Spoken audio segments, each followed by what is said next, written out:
अस्सलाम वालेकुम my YouTube family. उम्मीद है कि आप सब खैरियत से होंगे। आज हम आपके लिए लेके आए हैं अखरोट के हलवे की रेसिपी, जो आज से पहले आपके साथ किसी ने शेयर नहीं की होगी। अगर आप हमारे चैनल पर पहली बार आए हैं तो हमारे चैनल को सब्सक्राइब, लाइक, शेयर और बेल आइकॉन का बटन ज़रूर दबाइएगा ताकि हमारी आने वाली वीडियो आप तक पहुँच सके। तो मज़ीद चलते हैं हम अपनी रेसिपी। तो जैसा कि हमने 30 लीटर दूध लिया, इसे हमने लगाई है हल्की सी टाटरी ताकि दूध से दाना अलहदा हो जाए।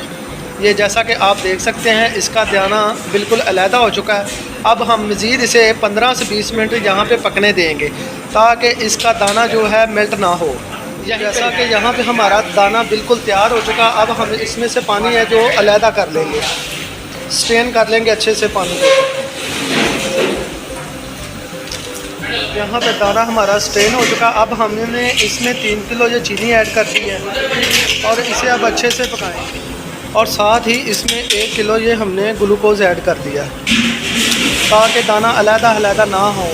अब हम इसे तेज़ आंच पे अच्छे से पकाएंगे और साथ साथ घी का इस्तेमाल करेंगे। और तकरीबन इसमें हम 1.5 से 2 किलो घी ऐड करेंगे बिल्कुल साथ साथ।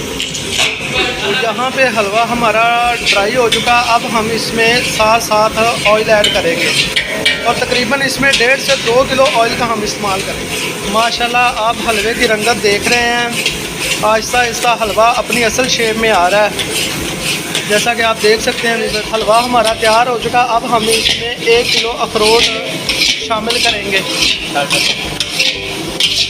और इसे अच्छे से मिक्स कर लेंगे। जैसा कि हलवा हमारा तैयार हो चुका, अब हमने इसको एक सांचे में निकाल लिया। अब इसे 15 से 20 मिनट दम हलवे को हमने दम लगा दिया व्यूअर्स। अब हम मिलते हैं आपको 15 मिनट के बाद, इसकी असल शक्ल दिखाएंगे। माशाल्लाह बहुत खूबसूरत हलवा बना है। तो व्यूअर्स अब हम दम को हटाने लगे हैं। तो माशाल्लाह से ये हमारे हलवे का कलर आया, जो देख सकते हैं आप। माशाल्लाह इसकी खुशबू भी बहुत प्यारी आ रही है और कलर भी बहुत प्यारा आया है। अगर आपको हमारी आज की रेसिपी पसंद आई हो तो इसे घर में ज़रूर ट्राई कीजिएगा और अपना फ़ीडबैक हमारे साथ ज़रूर शेयर कीजिएगा। मिलते हैं नेक्स्ट वीडियो में। अल्लाह निगहबान और अपना ख़ास ख्याल रखिएगा। अल्लाह हाफिज़।